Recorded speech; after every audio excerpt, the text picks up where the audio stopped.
ज्ञान मार्ग में सफलता के बाद कारण शरीर में वो ज्ञान संग्रहित हो जाएगा, ये पूरी तरह से तय है। अब अगले जन्म में क्या प्रकट होगा पूरी तरह से प्रारब्ध पे निर्भर करता है कि आपको क्या प्रारब्ध मिलेगा। अगर वहाँ पर प्रारब्ध आपको ऐसा मिला है जो कि पुरानी बची हुई इच्छाओं की पूर्ति का है, तो फिर वहाँ ज्ञान प्रकट होके काम नहीं होगा। क्योंकि ज्ञान प्रकट हो गया मतलब इच्छाएं फिर पूरी करना संभव नहीं है, मतलब वो इच्छाएं ही मर जाती हैं, सारी भस्म हो जाती है। तो प्रकृति क्या करेगी, देवी क्या करेगी, वो जानती है। लेकिन एक बात तय है कि ज्ञान बीज कभी जाता नहीं है। इसलिए मैं कहता हूँ कि साक्षी भाव के प्रयोग जारी रखिए ज्ञान मार्ग होने के बाद भी, जो कि पूरी तरह अनावश्यक है। लेकिन फिर भी मैं कहता हूँ क्योंकि थोड़े से व्यवहारिकता के लिए, जीव के कल्याण के लिए कह दिया जाता है कि ये प्रयोग जारी रखिए। तो उससे आपके कारण शरीर में इतना बड़ा संस्कार, इतना गहरा संस्कार पड़ जाएगा ज्ञान का कि अब कोई भी जन्म हो, कोई भी योनि हो, कोई भी लोक हो, आपकी वृत्ति वही रहेगी, ज्ञान वृत्ति, छोड़ नहीं पाएंगे आप फिर से। ये मेरा स्वयं का अनुभव है। मैं पैदा ही ऐसे हुआ था, पागल की तरह थोड़ा सा। क्योंकि हो सकता है कि पूर्व जन्म में बस इसी में डूब गया हो ये जीव, और वो इतना संस्कार गहरा पड़ा है कि अब वो पैदा होते ही साथ खोज में लग गया। तो आप उसको कितना महत्व देते हैं ज्ञान को, उस पर निर्भर है। अगर आप दूसरी चीज़ों को महत्व देते हैं जीवन में, तो ये बात तय है कि अगले जन्म में ठीक वही करेंगे, जिसको महत्व दिया है ठीक वही होगा। आपके जीवन के जो अंतिम दिन है, वहाँ पे आपकी मानसिक स्थिति कैसी है, वो बहुत ज़्यादा प्रभाव डालती है कि अगले जन्म में क्या वृत्तियाँ चलेंगी। जैसे उसके लिए मैं उदाहरण देता हूँ कि आप एक चित्र बना रहे हैं कागज़ पे और पेंट करते जा रहे हैं, लेकिन जो अंत में जो पेंट डाला जाएगा उसके ऊपर, वही निर्धारित करेगा कि दिखेगा क्या वहाँ पर। पुराना जो भी पेंट लगा दिया गया है वो दबता जाएगा परतों के नीचे। मान लीजिए अंत में काली डाल दी गई है, काली स्याही डाल दी गई है, अब क्या दिखेगा, कुछ भी नहीं। और अंत में आपने सुंदर चित्र बना दिया है, अब वही छपा है, वही आगे जाएगा। तो इसलिए जैसे साधक का जीवन सात्विक होता है, ज्ञानपूर्ण होता है, वैसे उसकी मृत्यु भी सात्विक होनी चाहिए, ज्ञानपूर्ण होनी चाहिए। ये बड़े लोग कह गए हैं, आपको भले विश्वास हो ना हो, प्रयोग कर सकते हैं, इस बात पे करके देख सकते हैं क्या होता है। और मैंने इतना तक कहा है कि यदि मृत्यु चेतना में होती है, साक्षी भाव में होती है, तो या तो जन्म होगा ही नहीं, क्योंकि कौन गधा है जो जन्म लेगा चेतना में, या फिर होगा तो चेतना सहित होगा, या तो सीधे देवयोनि, या तो संपूर्ण ज्ञान के साथ, संपूर्ण स्मृति के साथ, याददाश्त के साथ। ये भी पता होगा आपको मेरा गुरु कौन है, मेरा मार्ग क्या है। तो मेरा तो ऐसा हुआ नहीं, तो मुझे लगता है साधना में बहुत कमी रह गई है, इस जन्म में पूरी करने प्रयास है। आप लोग भी यही कीजिए, मेरा यही सुझाव रहता है।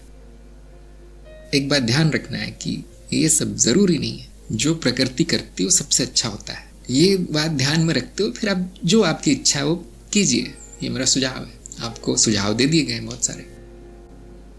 सभी लोग संकल्प धारण कीजिए कि ये मार्ग, यदि आपका मार्ग है, आपको प्रिय है, तो वो मिले।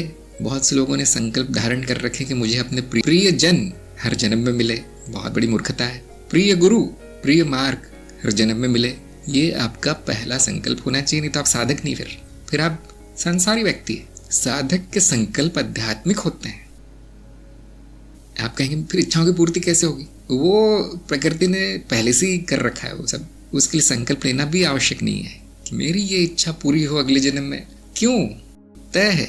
जिसके जो महत्वपूर्ण है उसमें आपको अपनी ऊर्जा डाल देनी है, उसमें आपको अपनी शक्ति डाल देनी है। आपके पास एक ही शक्ति है, संकल्प शक्ति, पूरी की पूरी भर के डाल देंगे उसमें। कुछ लोग नहीं मुझे विश्वास नहीं है, सब कोई बात नहीं, नुकसान भी नहीं है इसमें।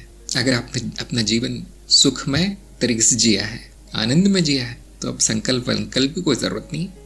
लेकिन आपको आशंका है कि मैं भूल न जाऊं, कहीं मार्ग छूट न जाए, जो नए नए लोगों के साथ ज़रूर होगा, मेरे साथ भी ये होता है। तो वो यही उपाय है। कारण शरीर कंप्यूटर की तरह है, उसमें जो प्रोग्राम डाला जाएगा वो चलेगा। अपना प्रोग्राम डाल लीजिए, अपना कार्यक्रम बना लीजिए अंदर कारण शरीर में। इच्छाओं का त्याग करने की आवश्यकता नहीं है। इस इच्छा को बड़ी इच्छा बना लीजिए, इस इच्छा को, अध्यात्म इच्छा को पहले नंबर पर रख लीजिए। पहले ये चलना चाहिए, फिर दूसरी इच्छा है। अनंत काल है आपके पास इच्छाएं पूरी करने के लिए। ज्ञान मार्ग पर चलते रहिए, मार्ग पर चलते रहिए, निर्देशों का पालन करते रहिए, ज्ञान में लीन रहिए, साक्षी भाव में रहिए।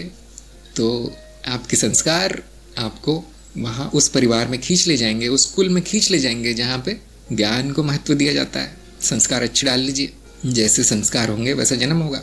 ज्ञान के संस्कार होंगे तो ज्ञानी परिवार में जन्म होने की संभावना है, लेकिन गारंटी नहीं दी जा सकती। ये माया है, कुछ भी हो सकता है, लेकिन थोड़ी संभावना बढ़ जाएगी। फिर आपके कारण शरीर को देखकर बताना पड़ेगा क्या होगा, क्योंकि वहाँ तो पहाड़ है संस्कारों का पहले से, उसमें से कौन सा मिल जाएगा कोई नहीं जानता। लेकिन संस्कार एक बार पड़ गए तो पड़ गए, फिर किसी न किसी जन्म में वो होकर रहेगा जो आपका संकल्प है। ठीक अगले जन्म में होगा या नहीं वो नहीं बताया जा सकता, अगला जन्म होगा भी या नहीं वो भी नहीं बताया जा सकता। थोड़ा बहुत आपके नियंत्रण में, जैसे कि मैंने कहा, किस तरह के संस्कार आप डालते हैं उस तरह से फिर आपका भविष्य तय होगा। तो यदि आपने ये संकल्प लिया है तो ज़रूर उसका फायदा होगा। हाँ, ये शॉर्टकट है, पता नहीं ज्ञान का स्मरण रहेगा या नहीं, लेकिन गुरु से संपर्क बना लें, गुरु से इतना निकटता बना लें कि अब केवल वही याद रहे, केवल गुरु ही याद रहे 24 घंटे, खास तौर से मृत्यु के क्षण में, मृत्यु के समय, मृत्यु के दिनों में, अंतिम दिनों में।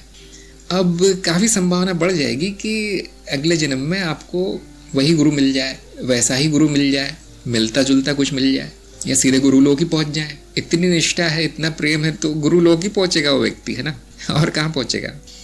संकर्षण का नियम कार्य करता है। अगर आपको अपने माँ बाप से प्रेम है, आपके बच्चों से प्रेम है, आपकी सरकार से प्रेम है, दुर्भाग्यवश तो आप वहीं पहुंचेंगे फिर। हाँ, आपके वश में ये जन्म पूरी तरह से आपके नियंत्रण में। देखिए, यहाँ कर लीजिए, यहाँ कर लेंगे तो फिर और बाकी चिंता नहीं रहेगी कुछ करने की। बाद का किसने देखा है। अभी जो हो सकता है, अभी जो आवश्यक है वो करना आपका कर्तव्य है, क्योंकि यहाँ तो मृत्यु को समाप्त कर दिया गया है। अब जो नहीं होता उसके लिए आप क्या भाव लाना चाहते हैं मन में, ये बताइए। जो मिथ्या है उसके लिए भावना क्या आएगी जब आपकी आसक्ति ही नहीं है, और वो भावना आ भी गई तो क्या मृत्यु वापस हो जाएगी? क्या उसे वापस मोड़ा जा सकता है? क्या वो अच्छा होगा उस जीव के लिए जो कि आगे चला गया, आगे बढ़ गया है, प्रगति कर गया है, जीवन से मुक्त हो गया है? बिल्कुल नहीं। तो भाव शून्यता की चिंता मत कीजिए, बिल्कुल सही भाव आया है, जो आना चाहिए अब आया है। हाँ, अगर आपके मन में दुख का भाव आता, डर का भाव आता, कोई और भाव आता, तो कह सकते थे कि अभी तक ज्ञान नहीं हुआ और वो गलत भाव आया है। उससे अच्छा तो भाव शून्य हो जाता तो अच्छा होता। अब सही भाव आया है, शांति स्थिरता का भाव आया है। अब आपका सौभाग्य है ये, अब आप आनंद में रहिए। महाभय, अवधूत ने कहा है, महाभय से मुक्ति ज्ञान दिलवाता है और कुछ नहीं। इसलिए मैंने कहा कि साधक मृत्यु का नाश कर देता है, मृत्यु को समाप्त कर देता है साधक। इसका मतलब ये नहीं कि उसके शरीर की मृत्यु नहीं होगी, जरूर होगी उसको क्या लेने देना है। न शरीर मेरा था, न संसार मेरा था, छूट गए तो छूट गए। मृत्यु का डर उससे ही लगता है जिसने जीवन पूरा नहीं जिया, जिसने तो उस मनुष्य योनि का लाभ नहीं उठाया, फायदा नहीं उठाया उसका, वो डरता है। मैं तो कुछ किया ही नहीं, मरना नहीं चाहता। हाँ, तो कर लो। सबसे अच्छा उपयोग मनुष्य जीवन का ज्ञान प्राप्त करने में है, स्वयं को मुक्त कर लेने में है। मनुष्य जीवन का उद्देश्य मनुष्य जीवन से मुक्ति है, और बाकी आप कुछ भी करते रहे डर नहीं जाएगा। और जो डर गया वापस पैदा हो गया। जो डरता है मृत्यु से उसको पुनर्जन्म जरूर होता है, वो फिर डरता है। किसी ने कहा है कि ऐसा मनुष्य, अज्ञानी मनुष्य, जन्म से जन्म की यात्रा नहीं करता, मृत्यु से मृत्यु की यात्रा करता है। जानबूझ के कहा उन्होंने, ताकि आपके मन में छप जाए कि क्यों सभी लोग ये सोच सोच कर बड़े खुश होते होंगे कि अरे हाँ, मैं तो अमर हूँ, कई जन्म होते रहेंगे। नहीं नहीं नहीं, कई बार मृत्यु होगी, कई बार डरेंगे, कई बार दुख होगा, कई बार पीड़ा होगी। और जो साधक है उसको एक बार में खत्म कर देता है, सारा प्रपंच खत्म। अब न जन्म होगा न मृत्यु होगी, अब खेल होगा, लीला होगी, सपना होगा।